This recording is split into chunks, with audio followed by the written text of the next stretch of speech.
Hey Potters, I just wanted to go over setting up your studio at home. So the first thing I want to say is that our clay that I've provided with you does not stain. So you don't have to worry about getting it on your bath towels and it not coming out, or your clothes. So if you get it on anything, just toss it in the washer and it'll all come out. In our Google Classroom, I did post this handout, okay? I'm gonna go over this with you now, but you can always access it in the Google Classroom. So I would say rooms to think about working in would be your kitchen, maybe at the counter, maybe at your kitchen table. Maybe if you have a basement, if you have a space in your basement that you could set up a little table, or if you already have a little table set up. I like to stand a lot when I'm working, so maybe a higher surface that you can stand at. You know, worst case scenario, you can work right on the floor, but I would not choose a carpeted surface. Make sure that you are working not on a carpet if you can help it. If you do need to work on a carpet, I would lay some towels down just kind of around your immediate workspace. You should not get that dirty, but carpet is much harder to clean up if we have a spill or an accident. So flat surface, don't work on the carpet. When we do clean up, we're gonna use damp cloth or towel or sponge. And then we're gonna cover our work surface a couple different ways, and I'll go over that in a minute.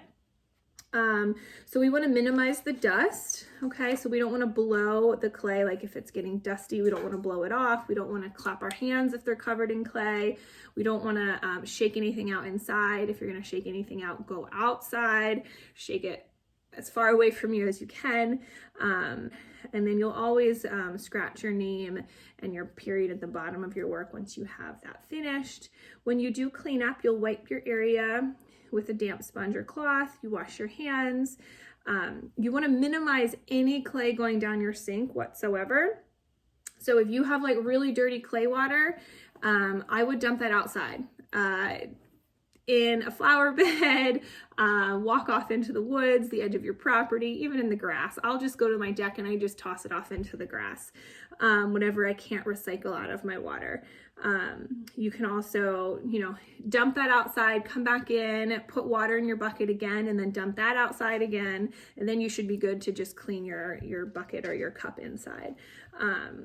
When you guys are storing your work at home, it's really super important that plastic is all around it. The clay that I gave you has plastic completely covering it. If for whatever reason the plastic's not quite working out, it doesn't seem to cover it, just grab another grocery bag, grab a dry cleaner bag, big white garbage bag, black garbage bag, whatever, and just wrap your clay in that. When you do start working and you have projects at home, you will need to store them in some plastic as well. So again, any of that plastic that I just mentioned will work. And then you just want to wash your hands when you're done working, and especially if you're going to eat.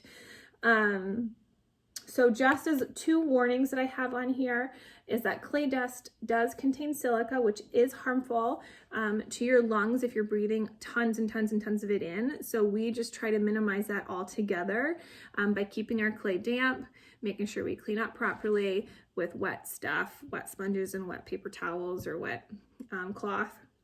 And then the clay clumps will cause drainage problems. So we have traps that we use in the building, in the studio, to collect the clay that does end up going down the sinks, but you guys probably don't have traps at home.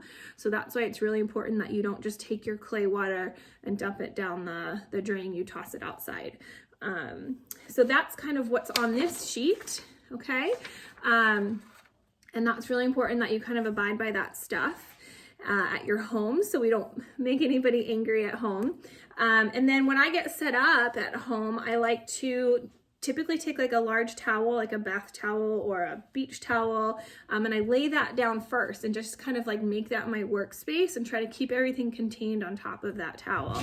And then if that towel is particularly thick, you could always lay down like a smaller cutting board and then lay down your clay, not your clay, but your canvas that we provided with you on top of that.